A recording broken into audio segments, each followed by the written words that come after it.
श्री स्वामी समर्थ. मित्रांनो, श्री गुरुचरित्रामुळे मनुष्याला जीवनामध्ये अनेक असे अद्भुत फायदे मिळतात. मनुष्याची सतत प्रगती होते, मनुष्याला मनोवांछित यश मिळते. तर आज आपण बघणार आहोत श्री गुरुचरित्र अध्याय 21. मित्रांनो, अध्यायाला सुरुवात करण्यापूर्वी खाली कमेंटमध्ये श्री स्वामी समर्थ असे लिहून अध्यायाला सुरुवात करूयात. श्री स्वामी समर्थ. श्री गणेशाय नमः. सिद्ध म्हणाले, नामधारक ब्रह्मचार्यांनी मेलेल्या मुलाच्या आईंची अर्थात गंगाधरांच्या पत्नीची आस्थेने विचारपूस केली. त्यांचे सांत्वन करताना ते म्हणाले, बाई, या भूमीवर जन्मलेल्या प्रत्येकाला आज ना उद्या जायचेच असते. त्यापैकी कोणी आधी जातो तर कोणी नंतर जातो. उत्पन्न होणे, विनाश होणे हे सृष्टीचक्र अव्याहत चालूच असते. जीवन हे पाण्यावरील बुडबुड्यांप्रमाणे क्षणभंगूर आहे. पाण्यावरचा फेस पाण्यातच उत्पन्न होतो आणि पाण्यातच विलीन होतो. त्याप्रमाणे पृथ्वी आदी पंचतत्वांनी आकारास आलेली ही देहाकृती, ती तत्वे विलग झाली की अव्यक्त होते. त्या पंचमहाभूतांचे गुण मायेच्या पाशांनी मनुष्याच्या मनात मी देह आहे ही भ्रांती निर्माण करतात. त्या भ्रांतीनेच कन्या, पुत्र, पत्नी, मित्र यांची आसक्ती उत्पन्न होते. जीव हा शिवस्वरूप असूनही स्वतःला वेगळा समजतो. हाच मायेचा अचिंत्य प्रभाव आहे. माया त्रिगुणमयी आहे आणि सत्व, रज, तम हेच ते 3 गुण आहेत.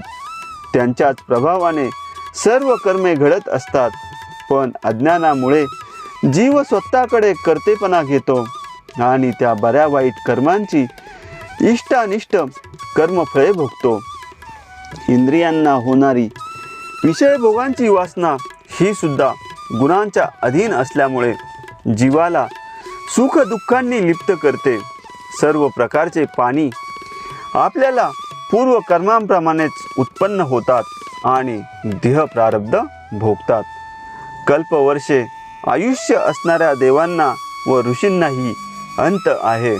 तिथे मनुष्याची काय कथा.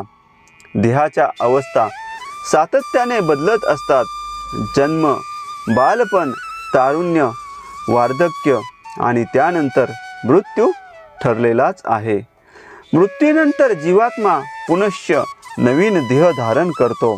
अर्थात व्यक्ताचे अव्यक्त होणे आणि अव्यक्ताचे पुन्हा व्यक्त होणे हा क्रम सातत्याने चालूच असतो.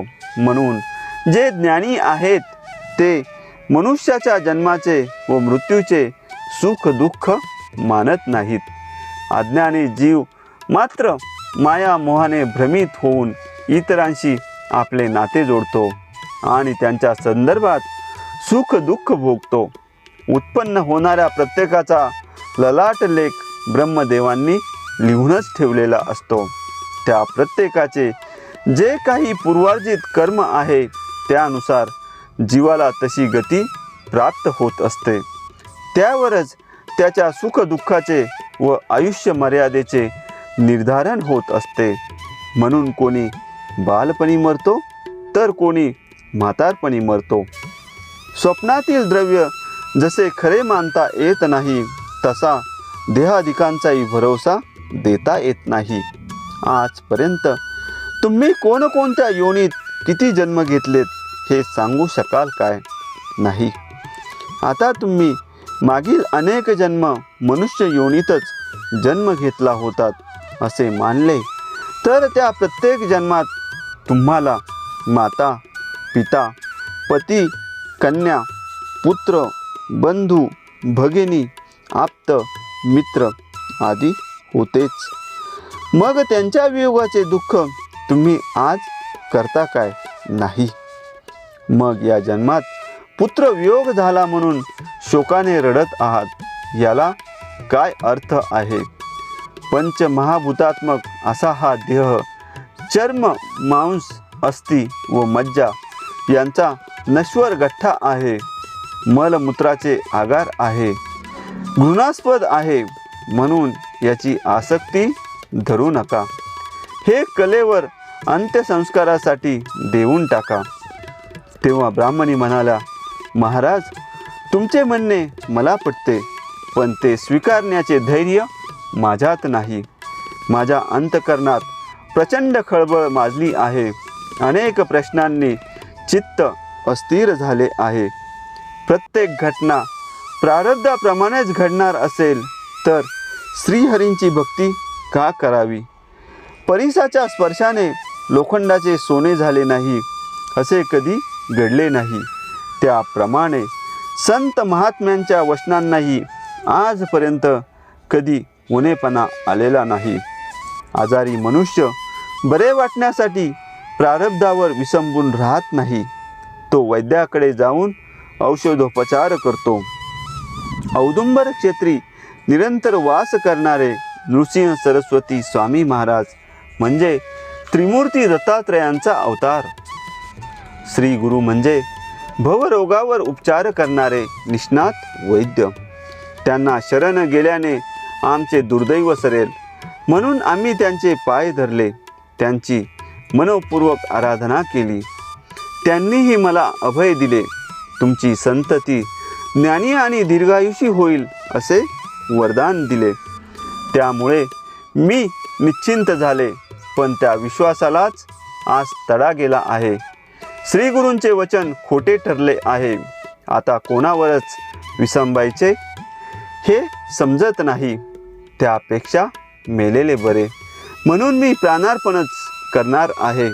तेव्हा ब्राह्मणींचा अटळ निश्चय पाहून ब्रह्मचारी म्हणाले, तुम्ही श्री गुरूंवर विश्वास ठेवला आहे म्हणून त्यांच्या आशीर्वादानुसार तुमचा पुत्र पूर्णायुषी झालेला नसला, अर्थात त्याला मृत्यू आलेला नसला, तरी तुम्ही गुरुस्थानी औदुंबर क्षेत्री जा. तिथे याचे कलेवर ठेवा. मग याच्या बाबतीत जे योग्य आहे ते श्रीगुरू करतीलच. त्यांच्या बोलण्यातून ब्राह्मणींना आशेचा किरण दिसला. मुलाचे शेव पाठीला बांधून त्या औदुंबर क्षेत्री गेल्या. त्याला गुरु पादुकांजवळ ठेवले. त्यावेळी श्री गुरूंनी आपल्याला इथेच वरदान दिले होते. तो प्रसंग आठवून त्या अनिवार्य शोकाने आक्रोश करू लागल्या. गुरु पादुकांवर डोके आपटून रडू लागल्या. त्या पादुका रक्ताने माखल्या. त्यांचे पती व आप्तजनही बरोबर आले होते. त्यांनी त्यांची वारंवार समजूत काढली आणि अंत्यसंस्कारासाठी प्रेताची मागणी केली, पण काही केल्या त्या ऐकेनात. रात्र झाली. त्यांचा हट्ट पाहून लोकही कंटाळले. ते त्यांना दूषणे देऊ लागले. शेवटी या निर्मनुष्य अरण्यात अधिक वेळ थांबण्यात अर्थ नाही. चोरांचा व श्वापदांचा त्रास होऊ शकतो. या बाई ऐकतच नाही, पण प्रेताला दुर्गंधी येऊ लागली की आपल्या आपण वटणीवर येतील. तेव्हा उद्या सकाळीच काय करायचे ते ठरवू. अशा प्रकारे विचारविनिमय करून ते मुक्कामी परतले. गंगाधर व त्यांच्या पत्नी कलेवराचे रक्षण करत तिथेच शोकाकुल अवस्थेत बसून राहिले. 2 दिवसांचे जागरण घडले होते. त्यामुळे तिसऱ्या प्रहरी ग्लानी येऊन त्या ब्राह्मणींना गाढ झोप लागली. तेव्हा त्यांना एक स्वप्न पडले. त्या स्वप्नात त्यांना जटाधारी, सर्वांगी भस्म लावलेले, रुद्राक्ष भूषणे धारण केलेले, व्याघ्र चर्म पांघरलेले आणि हाती तीक्ष्ण त्रिशूळ घेतलेले एक योगी दिसले. त्यांनी त्यांना अभय दिले व म्हणाले, हे साध्वी, आम्हाला दोष देऊन व्यर्थ आक्रोश का करता? तुमच्या मुलाला काय झाले आहे? थांबा, मी त्याला जिवंत करतो. त्यांनी झोळीतून भस्म काढून त्या मुलाच्या सर्वांगाला लावले आणि त्याचे मुख उघडून त्यात प्राणवायूचा संचार केला. मग हा पहा, मी तुमचा पुत्र जिवंत केला आहे असे म्हणून ते अदृश्य झाले. त्या दृष्टांताने ब्राह्मणींना जाग आली. जे मनात असते तेच स्वप्नात दिसते.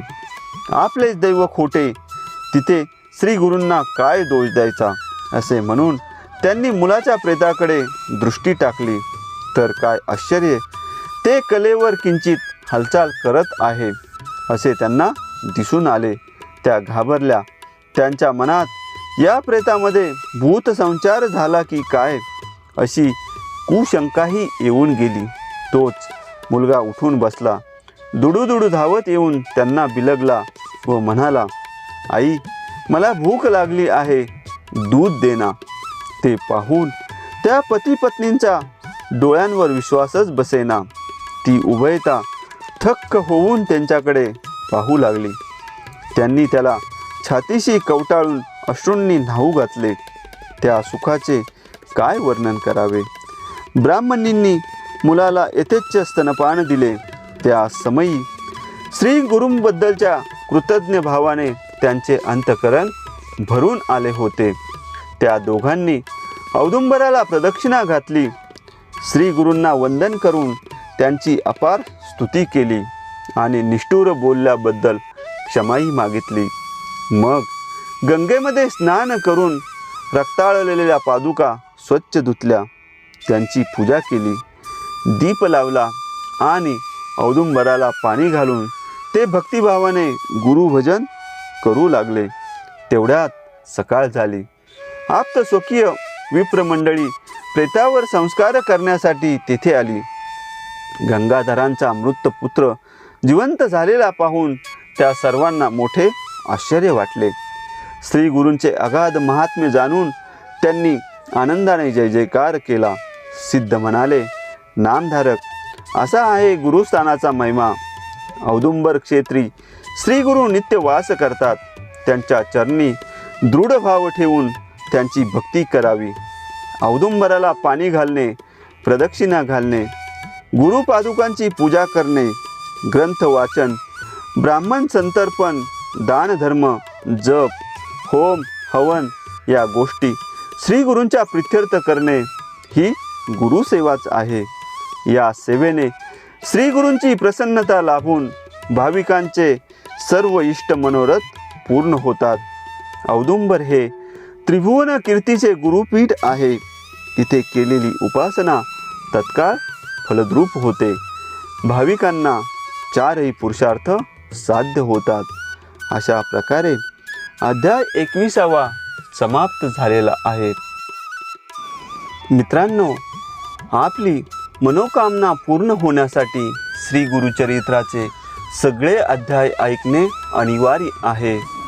त्यासाठी चॅनलला आत्ताच सबस्क्राईब करा आणि खाली कमेंटमध्ये लिहा, श्री स्वामी समर्थ.